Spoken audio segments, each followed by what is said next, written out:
Hi, welcome to another episode of Northwest Outdoors. We know the kids love the outdoors, and that's why we try to highlight youth activities here in the Pacific Northwest. The first part of this show, we head to Lake Washington to go fishing with the Cast for Kids Foundation and a group of special children. Then we head to the outside waters of Vancouver Island to go fly fishing for Coho salmon at Way West Resort. Stay tuned, this is your Northwest Outdoors.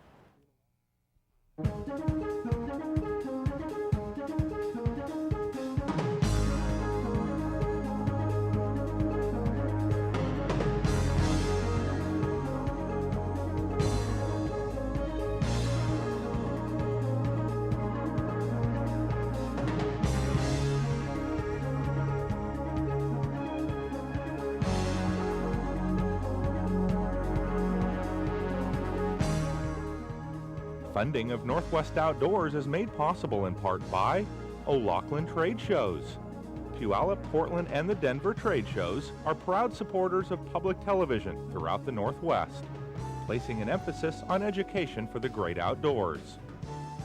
By Kershaw Knives of Portland, Oregon. Makers of precision tools and cutlery, Kershaw Knives continues to support outdoor programming and outdoor activities throughout the Pacific Northwest. And by Northwest Dock Systems of Eatonville, Washington. Manufacturers of Irv's pontoon boats, Northwest Dock Systems supports safe and environmentally responsible enjoyment of the outdoors. We begin this show on the shores of Lake Washington, near downtown Seattle. There we find a group of kids gathering for a day of fishing. Catch a Special Thrill, or CAST, puts on this yearly outdoor event for disabled and disadvantaged children. Put your leg right over there. Can you swing that? All right, cool.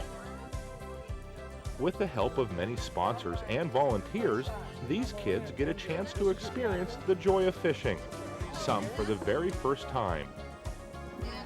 All right. Smile big.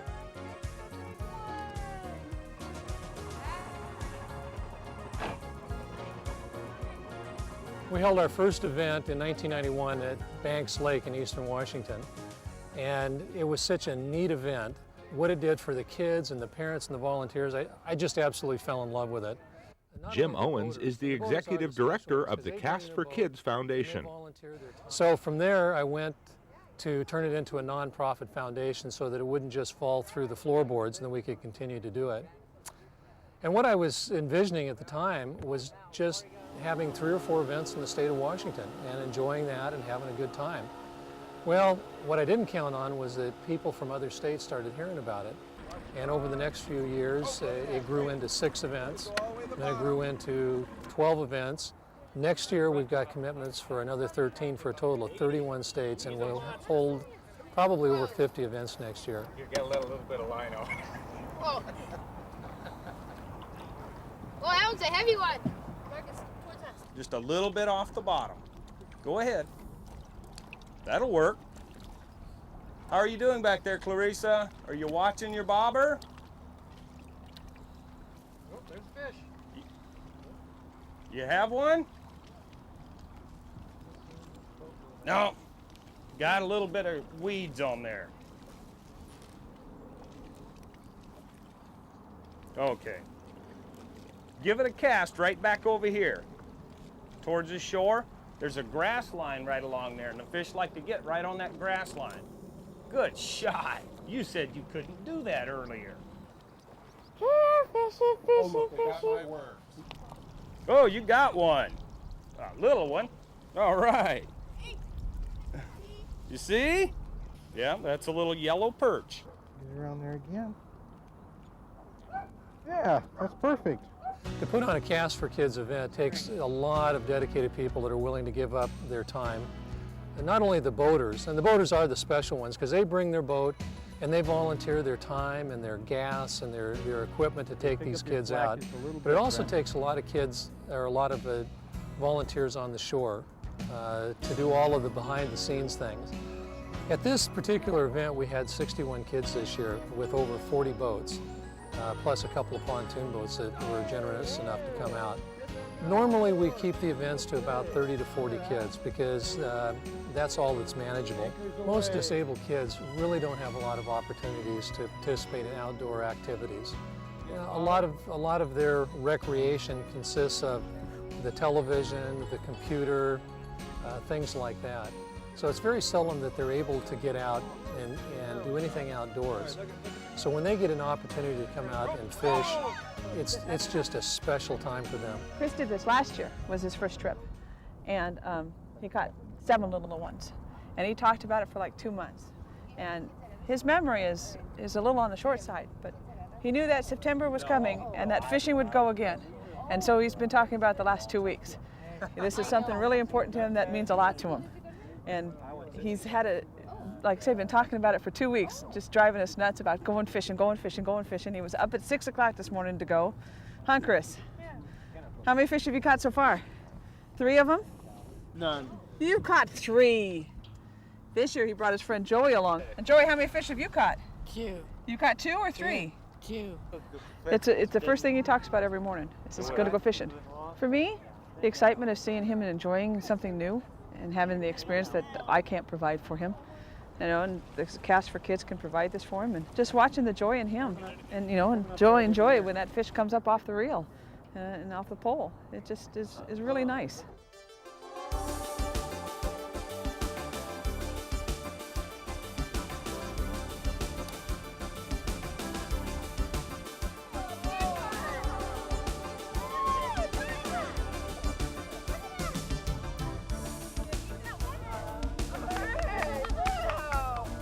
That's a keeper. Oh, maybe. Get him on board here. The sodas went out and onto the deck. We had to rob the cooler. You don't eat fish. I only eat shrimp. Let's get him. Put him in the cooler. Keep him!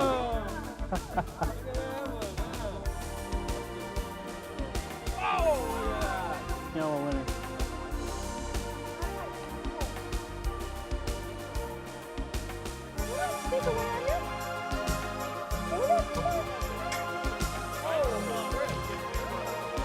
Another way. Come on, Mark.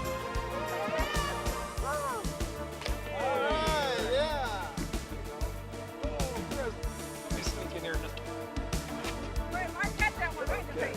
Okay. What do you think, Chris? Keep in. Keep it. You know, fishing is just a magic thing with all kids, and for these kids with disabilities, it's even more special because it's something that they probably would never get to do otherwise. And it's also special from the aspect that it can become a family thing. Again, with families with kids with disabilities, they don't necessarily have a lot of money, and they don't necessarily have expertise in outdoor recreation. So we provide that and bring them out here, and they make it a family outing. Like for instance today, there was 2 parents that had 2 disabled kids out here, and seeing them out enjoying themselves on the boat was incredible. So when we bring these kids out, we're not only teaching the kid how to fish, but we're also showing the parent what capabilities that this child has and encouraging them to continue to take their child fishing throughout the rest of the year. I caught the biggest fish and it's a smallmouth bass. It was hard because I had to hold the pole up straight and just keep it where it wouldn't pull me back down. I was a little scared because I thought he was going to get away.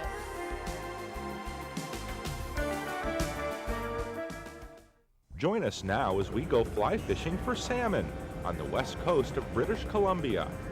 Fishing host Hobart Mans and friend Tim Parziabach get a close look on how guides like Sean Bennett of Way West Resort fly fish the coastal waters near Tofino, BC. Sean, where are we? You brought us in the fog out here in the middle, took the blindfolds off and said, go fish here now. We are in Clayoquot Sound, just off Tofino on Vancouver Island, British Columbia. Okay.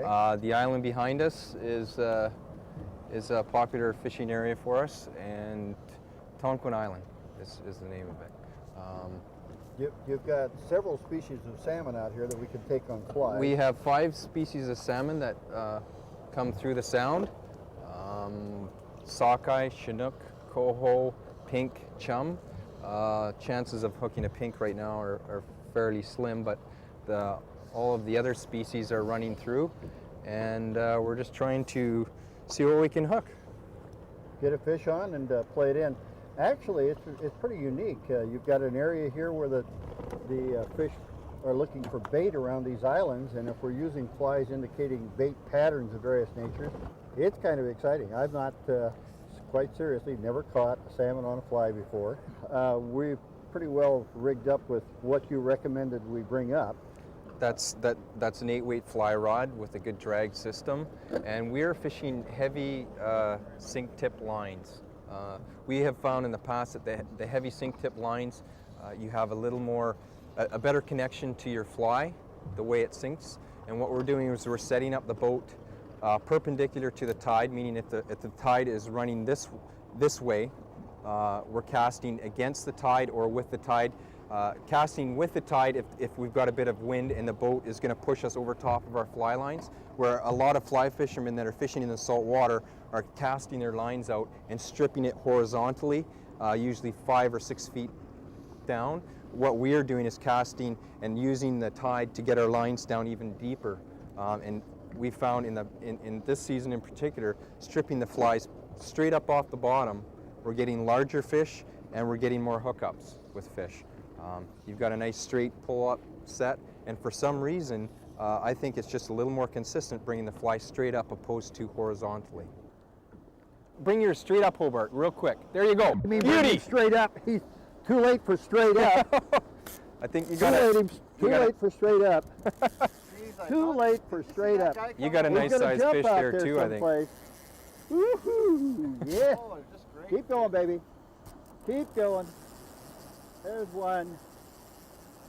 Right there. He'll be cutting some water doing a jump. Oh, beautiful. Yeah. That's a great fish, Hobart. Let's get him in the air some more. You like that jumping, huh? Sure he does. Nice size. Keeps wanting to go back towards the kelp there, Hobart. Right. We got a little bit of kelp here. You just keep this reel away from my knuckles here. Don't use too much of the yellow line now. Oh, he's on the other side of the kelp. Have to get over there where we can work him a little. That'll slow him down. They're very, very good at that. Okay, I'm gonna get on this side of the kelp and hopefully he comes free. We'll get him. We'll get him. And back around to the other side there. He might have wrapped himself. I think he's got his nose in it. He does. He's done a fine job there. Come on, swim down, baby. Swim down. Oh, there we go. He's free. You work on him all right? Okay, Hobart, I'm gonna have to get you to pull a hook on this one for me. Woohoo. That is a beauty. Sean, we've been fishing with flies similar to this all morning. This color, kind of reddish green, white, a little flash in them. And you tie these flies up here locally? I do. We use a lot of polar bear. We have some synthetics that are quite durable. As far as hook size, anywhere from a size 6 up to a 1/0 hook works quite well. Polar bear hair is a prohibited substance in the States. It's not prohibited in Canada, and we're really not doing anything wrong by using something up here that you have an abundance of. Correct, and it is getting harder to get. You've removed, obviously, part of this fly. You're going to make an adjustment on the one you've got in your hand so that we can fish it the way that we've been fishing all morning. Now, what are you doing when you say you're making an adjustment? All I'm doing, this is a typical what people refer to as a bucktail or a streamer pattern, and it's tied with 2 hooks. It's got a tandem or a stinger hook on the end of the fly. A lot of short takes by the fish, so there's no need to remove this lead hook. It's just my preference to fish that way. I think you get a little more movement of the fly. It tracks a little better in the water, and like I said, that's my personal preference. So all I do is take a pair of side cutters and actually snap that lead hook off, and then we have a trailer hook. It casts nicely. this trailer hook is tied with a stiff mono, so it's not fouling. Yeah. It's going to have a little more flexibility and motion in the water too. Correct. Without that extra Exactly. hook. Well, that's a good little tip to know. If you're in the salt water and you've got that double hook set up, you're going to get more activity if you remove the forward hook. Well, that's a nice fish. Kind of touchy, but you got Getting a lot of head shaking.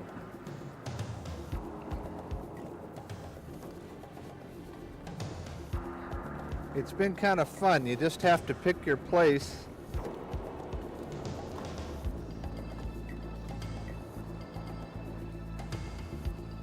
I think we stressed him enough here. Finally hooked one. They're kind of tricky. Whoa, settle down there. They take, there we go.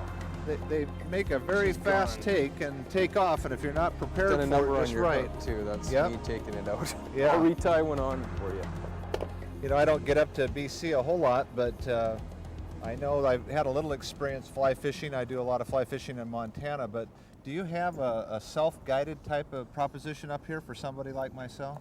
We have just that. We have 7 fly boats that are set up exactly the same as this, and we offer guided as well as unguided, meaning you can take a boat out on your own.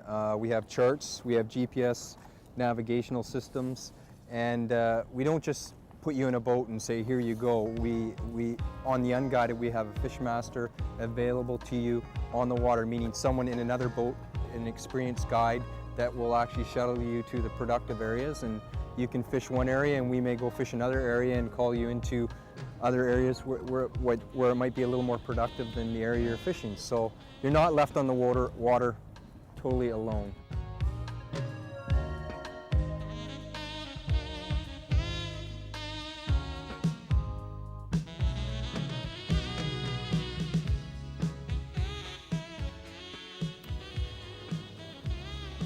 Come on, baby. Oh, oh man, that was a nice bump. Come on, Parsi. Woo! Car, you going that way? That is a beautiful fish. He doesn't come unbuttoned. Those barbless hooks make it easy to make the wrong They move. do. They're very good at shaking the hook. Yeah, but we're going to get him up here where we get to shake the hook. I think he's going to do something bad here in a minute. I have a feeling he doesn't. He doesn't. He's going to come up here and take a look at his boat, and he's going to say, "I want out." That is a beautiful fish. Let's go, baby. Come on. Come on. Up. Ooh. Doing a little bit of roll. That's typical of salmon of that species. Get him without too much problem. I'll lead him up to you here. Should be able to get him without. That is gonna go. That is gonna go close to. Whoa, whoa! Ready, Hobart? 12 pounds. Probably something like that. That's. Get him back here where you can get that hook again.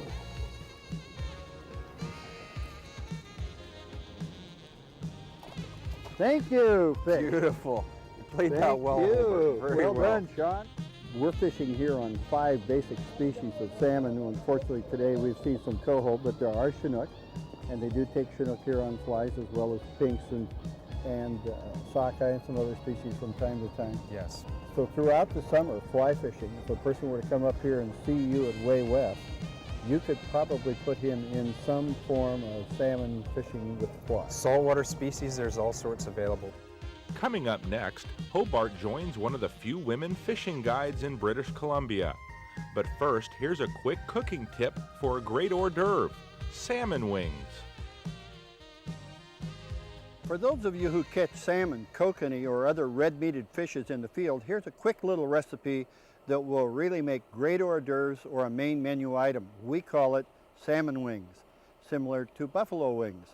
We're going to cut our salmon or red-meated fish into little strips about 1/2 to 3/4 inches thick and the length of the fillet.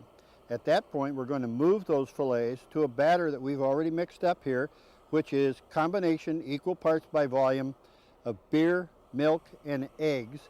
Having let it sit in the liquid batter for 3 to 5 minutes, we're going to take it out and place it in this dry mix. You would have made the batter or the dry mix that you see here before you went fishing.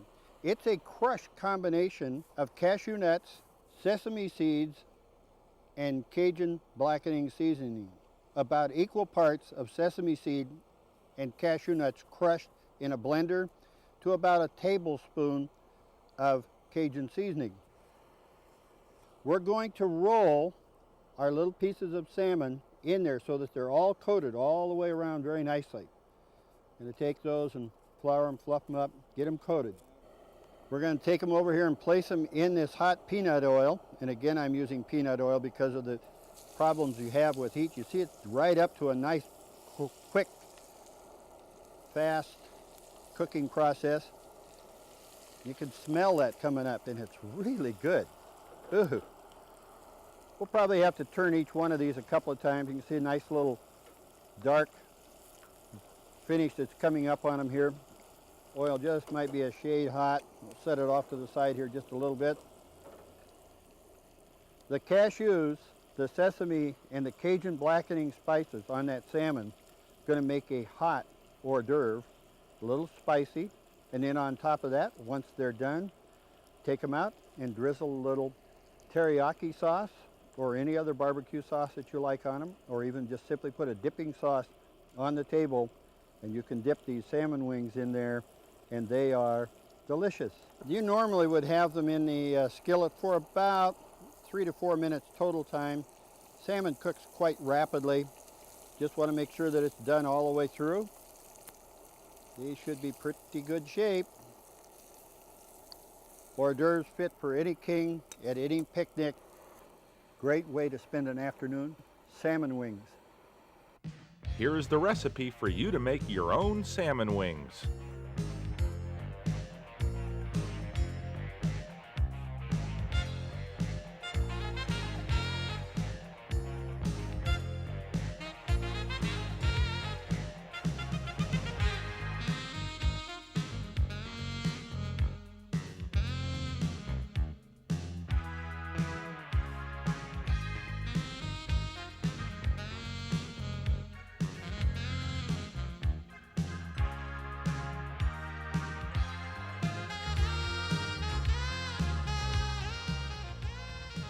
Tofino is a true tourist destination on the west coast of Vancouver Island, British Columbia. A center for culture, research, and recreation, it offers visitors many opportunities to enjoy the outdoors. We now join Hobart with Way West fishing guide Lise Peters for more Coho salmon fishing. During the taping of this show, anglers were not permitted to retain Coho, but regulations change from year to year. It looks like we've got another nice bright day. We're out of Way West. We're with our guide Lisa, and we're still looking for more salmon. It's beautiful this morning, however. Yeah, is this indicative of normal weather up here? We do get really nice days like this. Usually when it's sunny in the morning, we've got a bit of fog, so which we did have first thing. This looks to be the perfect morning, perfect day. Yes, can't ask for much more than this. A silver, probably. Oh, it's a nice jumper. one. Okay, my line's in. You got your line in. I got to get him on the reel here if I can. He's going to probably pull the line out, so you're not going to have to worry too much there. There we go. There we go. Get him over here. Woohoo! Good stuff. What we came for, Lisa. That's right. You knew you were going to do that too, didn't you? You just said as soon as I saw something else, you don't know my superstition. If I see wild game any place, I'm going to end up catching some fish. As soon as you're not paying. Well, I'm not going to catch him if I don't keep that rod tip up, am I? That's right. Now you've got him under control here. Yep. That's a big one, too. Woo-hoo! Okay, he's going to come straight back at us here. Yes, let's hope so. You're going to work it up, give him a little life so he can get cooking. Oh, he's got lots of energy. I just want to make sure that he goes off nicely. I think he said he wanted out of here. He'd seen enough of us. That's right. He was a gorgeous fish. Oh, I couldn't believe the amount of sea lice. He looked. He had so many spots that looked like a Chinook at first. I haven't seen them with that much lice on them yet. That's incredible. Well, done. You've got it. Let's go get another one. Okay. We've spent a couple days around this island, and it's obviously one of the better places. Is there any reason why it should be better than someplace else? Well, we find that the bait is really holding in this area right now. It stacks right up in the bay and on the ends of the islands, and that with the current that swirls around the edge, and especially this morning because we have a flood tide, and so we have back eddies and currents that are holding right off the end here, and the fish stack up in there. Then fish come in from the ocean migrating and come in here to feed. What you're basically telling me is this island here is really a restaurant for salmon? Exactly. It's been like this for a few weeks now, and it seems to be holding. That we get different runs that come through, and they're all coming in and feeding, and then they'll move on. It really, there's no rhyme or reason to it exactly, but they are being attracted to all the bait that's in the area. Well, the fish going places as they get hungry obviously know where to go shopping, because we've seen some spectacular salmon fly fishing here, and we're going to continue to try and catch a couple more. Well, that sounds good, and I just saw one that surfaced right off the bow here. So Lisa's got a nice salmon on here. She's really working hard at it. It's a zipper too. Look at her go with that rod. Just don't want him to go back into the kelp. Come on, fish. Come back here where the lady can see you. Mr. Hopper Chopper is coming back over, making a lot of noise. But that fish is wonderful. Hasn't decided what he's going to do yet. There he goes. Jumped on that fly. Still got some go to him. It's beautiful in that saltwater though. It's so green.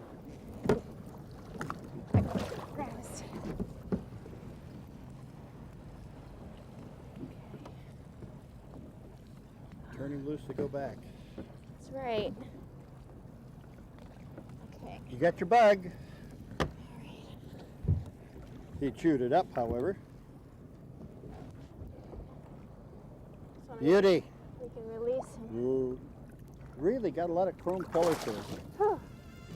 Now that you've had a bath in a fish and in the water, Lisa just landed a wonderful looking salmon. And you did that like you've been doing a long time. How'd you get started in this fishing game? Actually, it was my grandfather introduced it to me when I was very little. And it was time that I could spend with him one-on-one all by herself. So I stuck with it, and here I am today. How many other women guides are there in BC that you're aware of? To be honest, I'm not sure how many there are. There's a few, but there's not very many. It's definitely not something you see every day yet. It's not an easy thing to do, and you're obviously an excellent boat person. You've taken me out here and put me in some dandy water. But it is fun being here. Let's see if we can catch another fish. Sounds great.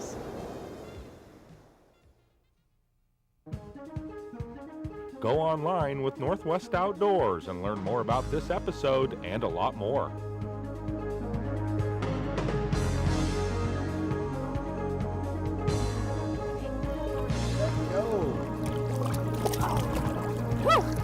I don't think you need any revitalizing yourself. No, I don't think so.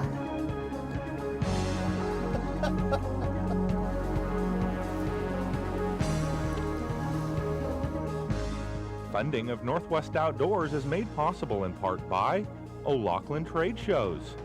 Puyallup, Portland, and the Denver trade shows are proud supporters of public television throughout the Northwest, placing an emphasis on education for the great outdoors. By Kershaw Knives of Portland, Oregon. Makers of precision tools and cutlery, Kershaw Knives continues to support outdoor programming and outdoor activities throughout the Pacific Northwest. And by Northwest Dock Systems of Eatonville, Washington. Manufacturers of Irv's pontoon boats, Northwest Dock Systems supports safe and environmentally responsible enjoyment of the outdoors.